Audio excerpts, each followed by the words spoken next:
He said I was just a deal, but that was before he realized I could take everything he built and turn it into something he couldn't control.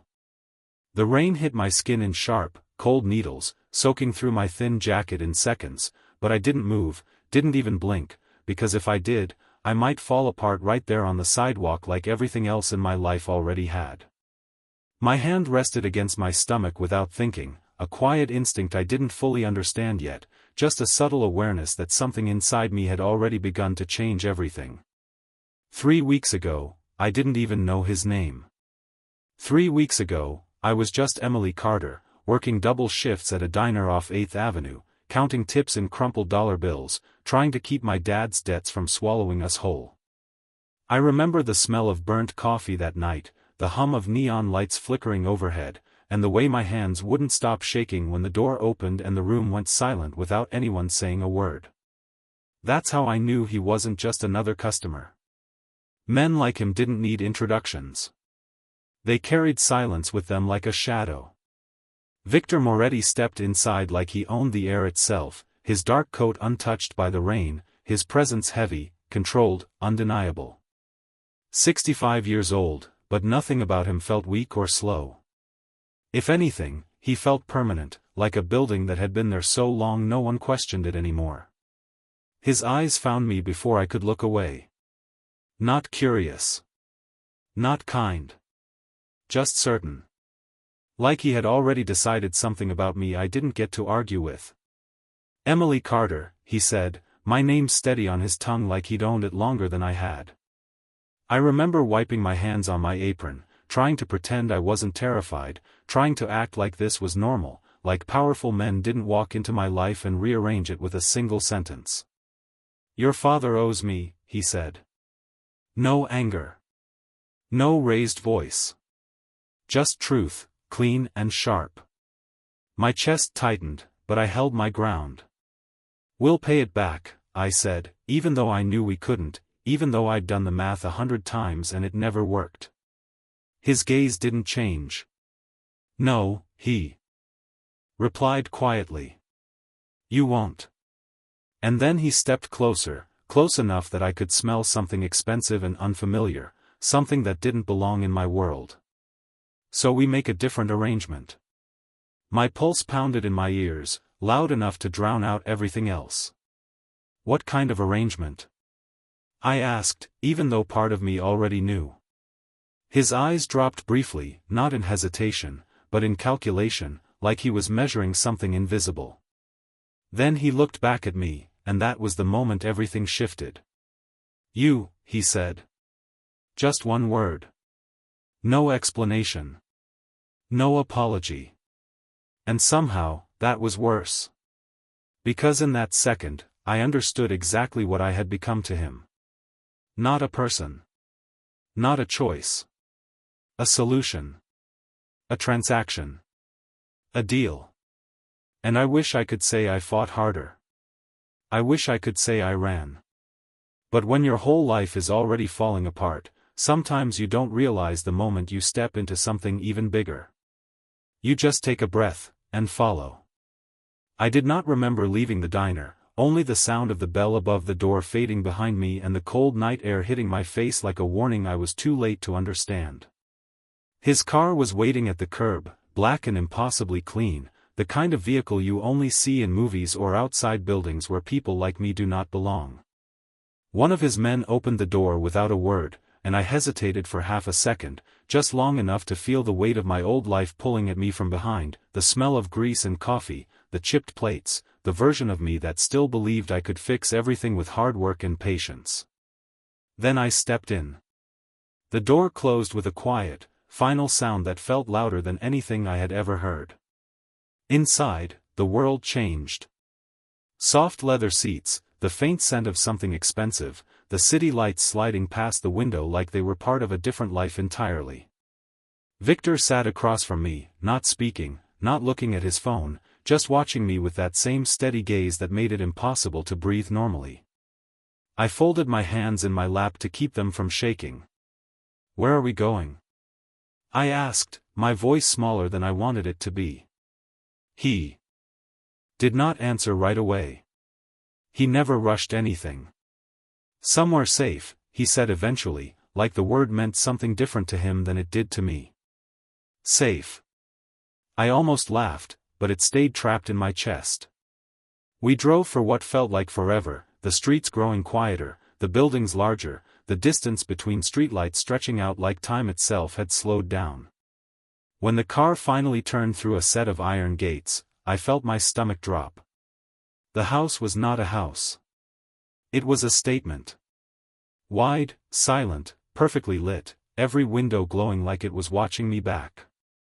I stepped out slowly, my shoes sinking slightly into gravel that probably cost more than my monthly rent. Inside, everything was polished, controlled, untouched. Marble floors, high ceilings, artwork I did not understand but knew I could never afford. It did not feel like a home. It felt like a place where decisions were made and never questioned. I turned to him, forcing myself to meet his eyes. "How long?" I asked. He tilted his head slightly, like he was considering how much truth I deserved. "Until the debt is no longer relevant," he said. "Not paid. Not forgiven. Just irrelevant." The difference settled heavily in my chest. "And what does that make me?" I asked, even though I already knew the answer. He stepped closer then, not invading, not aggressive, just enough to remind me how easily he could. His voice lowered, calm, certain, unshaken. "It makes you necessary. Not wanted. Not valued. Necessary." I swallowed hard, forcing myself not to look away. "I am not something you can own," I said, the words coming out stronger than I felt. For a second, something flickered in his expression. Not anger. Not surprise. Something quieter. "No," he said softly. "But you are something I can protect." The word landed differently than I expected, heavier, more complicated, like it carried rules I did not understand yet. I should have argued. I should have pushed back harder. But instead, I stood there in a house that did not belong to me, in a life I had not chosen, staring at a man who had already decided my place in it. And somewhere deep inside, beneath the fear and the anger, something else began to form. Not trust. Not acceptance. Just the unsettling realization that I was no longer invisible. And that might cost me more than anything ever had. I did not sleep that night, not really, just lay there staring at a ceiling that felt too high, too perfect, like even the air in that room had rules I did not understand yet. The bed was softer than anything I had ever touched, the sheets cool against my skin, but none of it felt like comfort. It felt like a reminder. This was not mine. None of it was. I turned onto my side, pulling the blanket tighter around me, listening to the silence. No traffic outside. No neighbors arguing through thin walls. No hum of broken appliances. Just quiet. The kind of quiet that made your thoughts louder. I kept replaying his words in my head. Necessary. Not wanted. Not chosen. Necessary.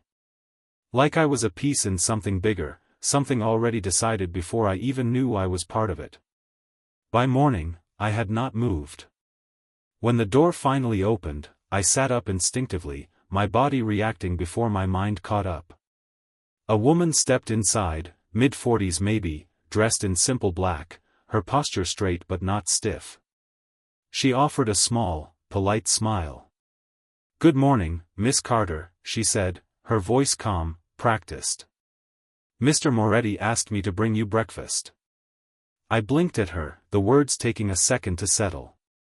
"I did not ask for anything," I replied quietly. Her expression did not change. He anticipated that. Of course he did. I glanced at the tray she set down on the table by the window. Fresh fruit, eggs, coffee that actually smelled good, not burnt or bitter like the kind I was used to. It looked like something out of a magazine. I did not touch it. "Where is he?" I asked instead. She adjusted the placement of the silverware with careful precision. Mr. Moretti has already begun his day. He keeps a very structured schedule. That sounded right. Everything about him felt structured, controlled, intentional. Does he always do this? I asked, gesturing vaguely to the room, the house, the situation I still could not fully process. The woman paused for the first time, just a fraction of a second. Mr. Moretti does what is necessary, she said, echoing his words so perfectly it made something tighten in my chest. Necessary. Again. After she left, I sat there alone, staring at the untouched food, at the sunlight filtering through the tall windows, at a life that felt like it had been assigned to me without my permission. I stood slowly, walking to the mirror across the room. For a moment, I did not recognize the girl staring back. My hair still slightly damp from the shower I barely remembered taking, my clothes replaced with something soft, simple, expensive without trying to be. I looked different. Not better. Not worse. Just out of place. Like I had been dropped into the wrong version of my own life. A soft knock came at the door before it opened again. This time, it was him. Victor stepped inside without hesitation, his presence filling the room in a way that made everything else feel smaller. He looked exactly the same as the night before. Composed. Impeccable. Untouched by anything as ordinary as sleep or doubt. His eyes moved over me briefly, not lingering, just noticing. He always noticed. You did not eat, he said, glancing at the tray. Not a question. A statement. I was not hungry, I replied, lifting my chin slightly, refusing to let my voice shake. He nodded once, like he had expected that answer too.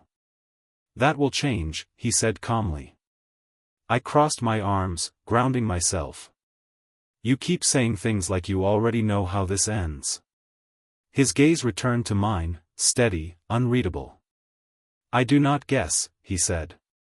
I prepare. The words settled heavily between us. I searched his face for something human, something uncertain, but found nothing I could use. And what exactly are you preparing me for? I asked. For the first time, he did not answer immediately. Instead, he stepped closer, stopping just far enough to keep the space intentional. Controlled. For a life that no longer includes running, he said quietly. My breath caught, not because of fear alone, but because something in the way he said it felt like a promise I had not agreed to. And as I stood there, caught between the girl I used to be and the world he was pulling me into, I realized something that unsettled me more than anything else. He was not forcing me to understand. He was waiting for me to. He did not raise his voice, did not step closer, did not do anything that should have felt threatening, and yet I felt it anyway, like the air had shifted around him, like every word he spoke came with weight I could not ignore. I looked away first. I hated that. I hated that he could stand there so calm while my thoughts tangled themselves into something messy and uncertain. I am not staying here forever, I said, the words sharper now, stronger, like if I said them enough times they might become true. This is not my life. His expression did not change, but something in his eyes sharpened just slightly, like he had been waiting for me to push back. You are already here, he replied simply. Not cruel. Not dismissive. Just factual. I turned toward the window, needing space, needing something that was not him. The ground stretched out beyond the glass, perfectly maintained, every line intentional, every detail controlled. Even the trees looked like they had been told where to stand. You think that means something? I asked quietly. That because I am standing in your house, I belong to it. He moved then, slow, deliberate, stopping beside me but not touching, his reflection appearing faintly in the glass next to mine. No, he said.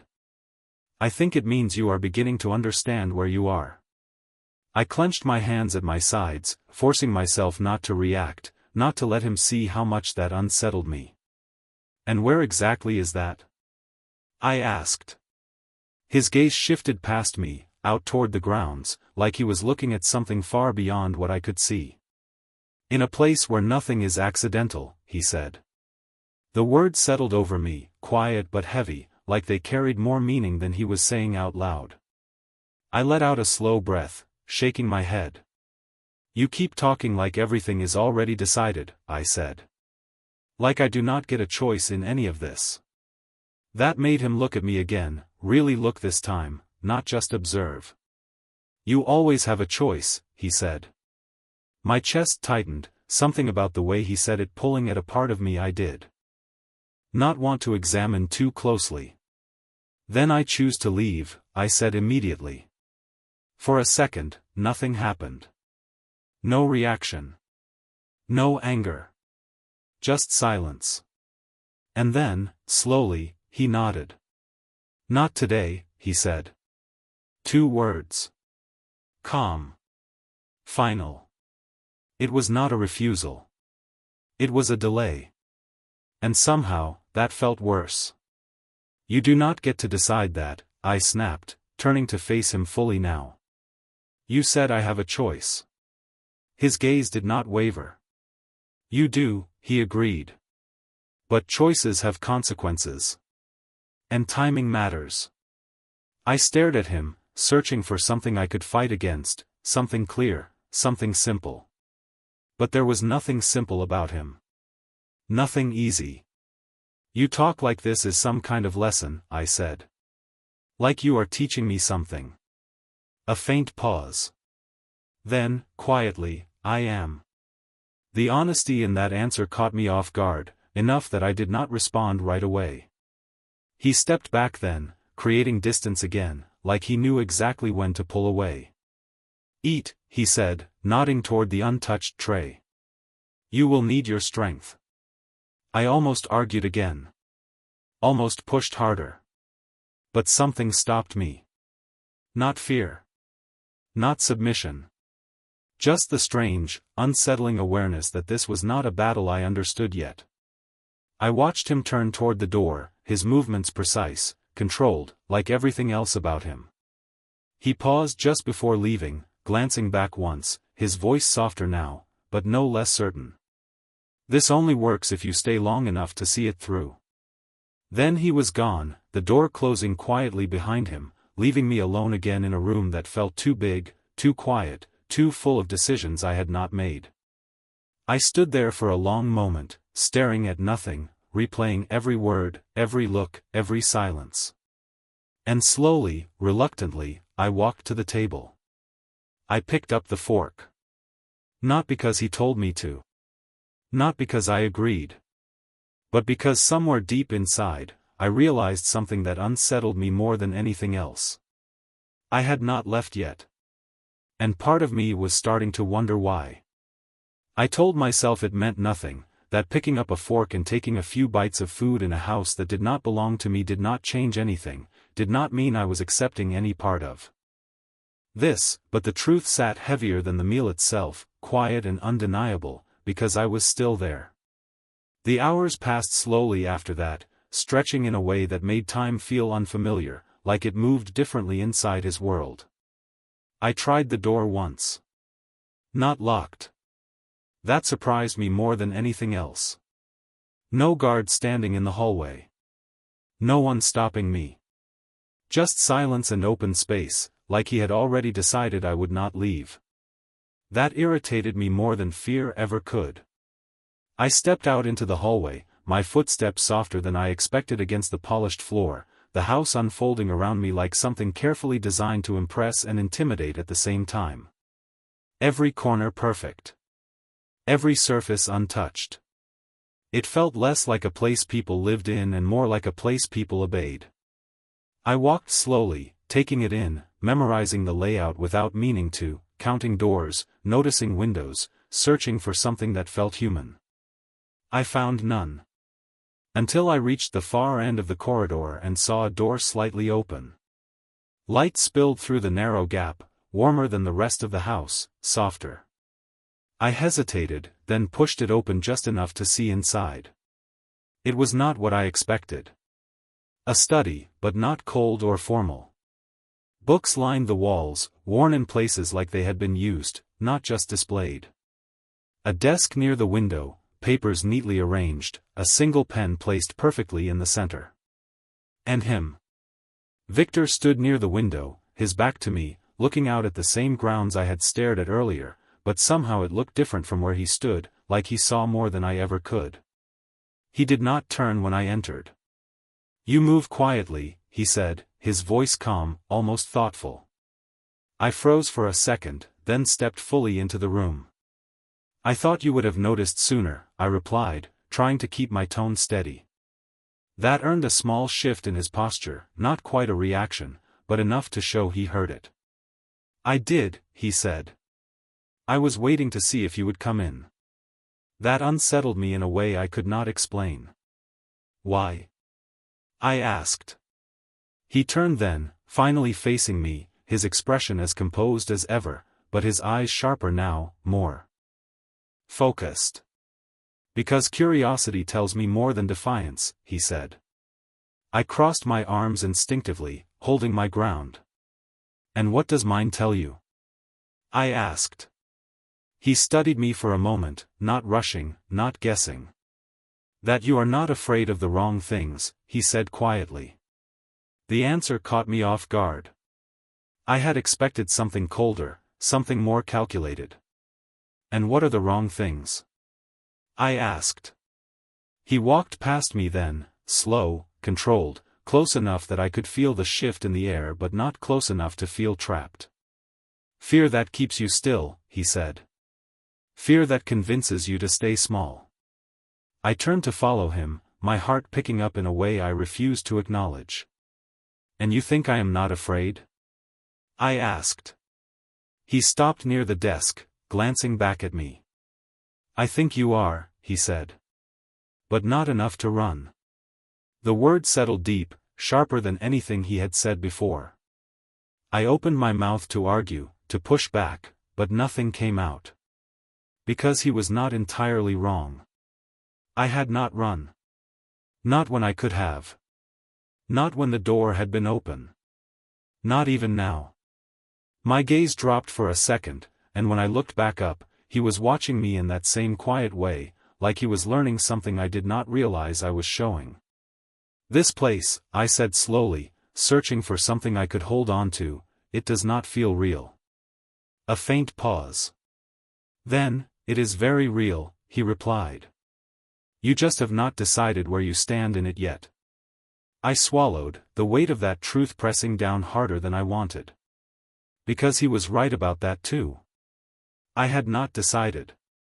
I was still somewhere in between. And as I stood there in a room that felt more human than the rest of the house, facing a man who saw more than he said, I realized something that unsettled me even more than being brought here in the first place. I was starting to want answers. And he was the only one who had them.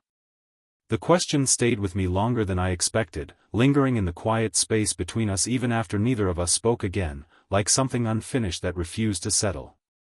I shifted my weight slightly, glancing around the study again, noticing details I had missed before, the slight wear on the edges of certain books, the way the desk was organized with precision but not perfection, like someone actually used it, not just displayed it. "You read all of these?" I asked, nodding toward the shelves, needing to break the silence, needing something that felt normal. He followed my gaze briefly before answering.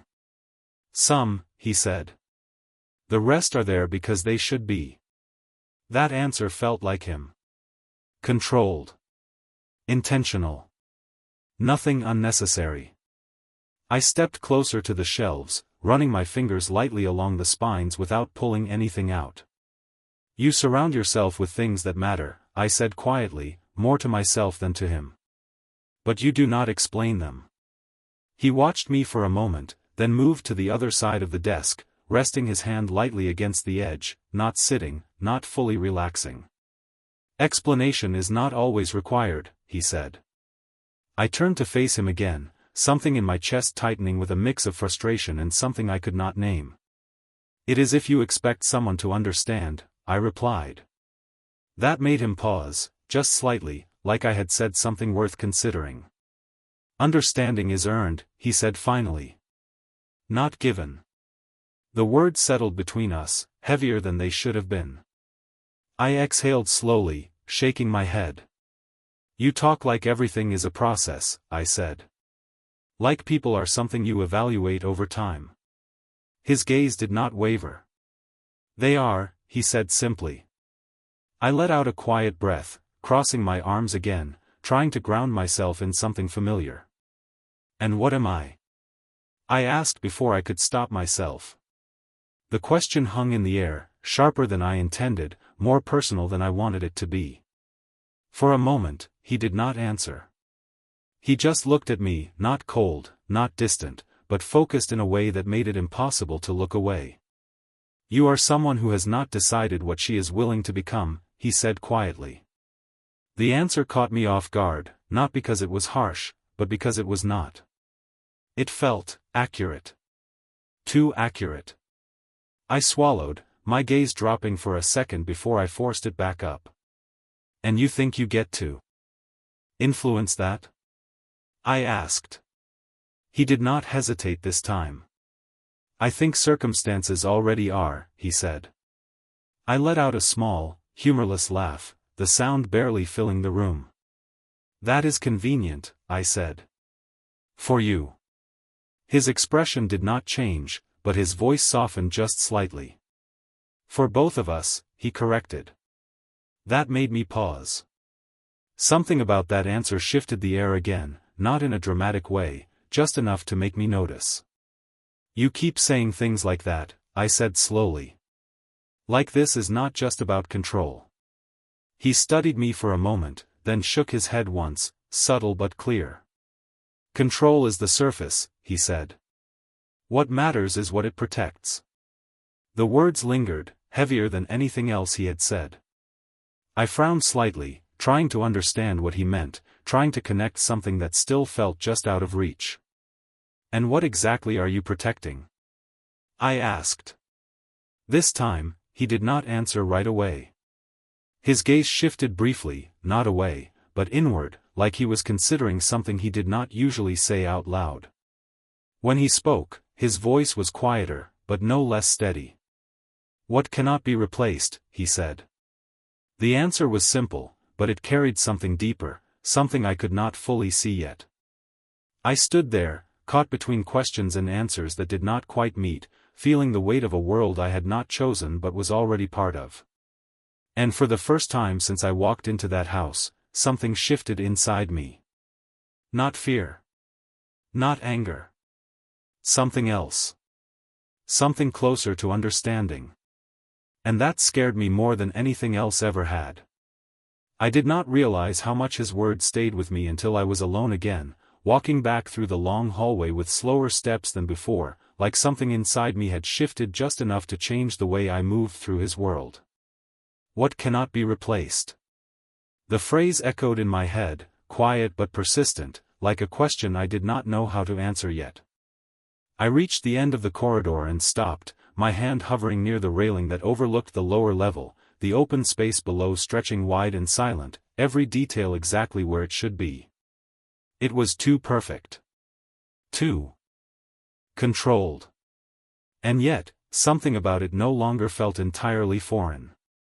That realization unsettled me more than anything else had so far. I pulled my hand back, stepping away from the edge, trying to shake the thought loose, but it stayed. Because for the first time, I was not just reacting to this place.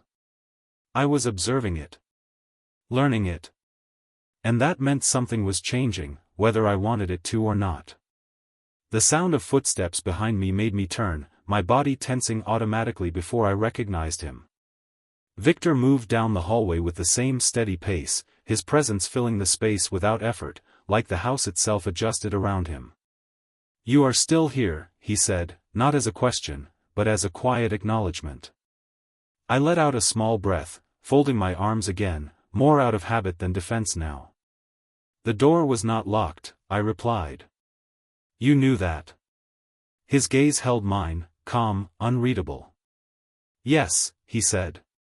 I searched his face for something else, something that would explain why he would leave that choice open, but found nothing I could use. "You expected me to leave," I said. "Not quite a question." He tilted his head slightly, considering. "I expected you to consider it," he corrected. That answer landed differently than I expected, softer in a way that made it harder to push against. "And you are not concerned that I might?" I asked. He stepped closer, stopping at a distance that felt deliberate, measured. "Concern is not useful," he said. "Clarity is." I frowned slightly, trying to follow the logic that always seemed just one step ahead of me. "And what is clear about this?" I asked. His eyes did not leave mine. "If you were going to leave without understanding, you already would have," he said. The certainty in his voice made my chest tighten, not because I agreed, but because I could not immediately prove him wrong. I looked away first, glancing toward the large windows at the end of the hall where sunlight poured in, bright and almost blinding against the polished floors. "You make it sound simple," I said quietly. "Like staying is just a step in some plan." He followed my gaze, his expression unchanged. "It is not simple," he said. "It is necessary." That word again. Necessary. I exhaled slowly, shaking my head. "You keep deciding that for me," I said. "Like I do not get to define what matters in my own life." He did not argue. Did not interrupt. Just listened in that same quiet way that made it impossible to ignore him. "Then define it," he said. The words were calm, but they carried weight, like he was offering something real, not just testing me. I turned back to him, caught off guard by the simplicity of it. "What?" I asked. "Define what matters," he repeated. "Not what you think should matter. Not what you have been told matters. What actually does." The question hit deeper than I expected, cutting through the anger and confusion and landing somewhere quieter, somewhere more honest. I opened my mouth to answer, to push back, to say something that would put distance between us again, but nothing came out. Because I did not know. Not anymore. Not in the way I thought I did before all of this. He watched me for a moment longer, then nodded once, like my silence had given him more than words could have. "Take your time," he said. "But understand this." His voice lowered slightly, not threatening, just certain. "Once you decide, everything changes." He turned then, walking past me without another word, leaving the space behind him quieter than before. I stood there alone, staring at nothing, the question he left behind settling into something I could not ignore. And for the first time since I stepped into his world, I realized something that made my pulse slow instead of race. This was not just about him anymore. It was about me. And what I chose next. I did not answer him that day, not out loud, not in any way he could hear, but the question stayed with me, following me through every room, every quiet moment, every breath I took inside a life that still did not feel like mine. What matters? It should have been simple. Before all of this, it was simple. Pay the bills. Take care of my father. Survive the week. Repeat. But now, standing in a place where survival looked different, where choices came with weight instead of desperation, I realized something I had not expected. I did not know what mattered anymore. That scared me more than anything Victor had said or done. Because fear, at least, I understood. Uncertainty was something else entirely. By the third day, I stopped counting the hours. The house no longer felt like a maze I needed to escape. It felt like something I was beginning to map without realizing it. The kitchen was always quiet in the mornings, sunlight stretching across the counters in long, clean lines. The study felt warmer than the rest of the house, like it held something human beneath the control. The hallway outside my room carried the faintest echo of footsteps at certain times, always measured, always intentional. Him. I noticed everything now. And that was the problem. Because noticing meant I was paying attention. And paying attention meant I was no longer just waiting to leave. I was standing by the window again when it hit me, sudden and sharp enough to make me grip the edge of the frame for balance. A wave of dizziness, brief but undeniable, followed by a strange, hollow feeling low in my stomach. I closed my eyes, breathing slowly, waiting for it to pass. It did, but not completely. Something lingered. Something unfamiliar. I pushed it aside at first, telling myself it was nothing, just stress, just the way my body reacted to everything changing too fast. But the thought stayed. Quiet. Persistent. The kind you cannot ignore forever. Later that afternoon, I found myself sitting on the edge of the bed, staring at nothing, replaying the past few weeks in my mind, every detail, every moment I had dismissed because I did not have time to think about it then. Late shifts. Missed meals. Exhaustion that felt deeper than usual. And then the realization settled in, slow but undeniable, like a truth that had been waiting for me to catch up to it. My hand moved instinctively, resting against my stomach again, the same way it had that night in the rain without me understanding why. This time, it was different. This time, I did. My breath caught, not in panic, not exactly, but in something heavier, something that felt like the ground beneath me had shifted again without warning. No, I whispered, shaking my head slightly, like saying it out loud might change something. But it did not. The silence around me remained the same. The truth did not move. I stood up slowly, pacing once across the room, then again, my thoughts racing faster than I could control. This changed everything. Not just for me. For him. And somehow, that thought unsettled me even more. I stopped near the mirror, staring at my reflection, searching for something different, something visible, but nothing had changed on the surface. I looked the same. Felt the same. And yet, everything was not the same anymore. I pressed my hand lightly against the edge of the dresser, grounding myself, trying to think clearly, trying to decide what to do with something I had never planned for. Tell him. Leave. Stay. None of the options felt simple. None of them felt safe.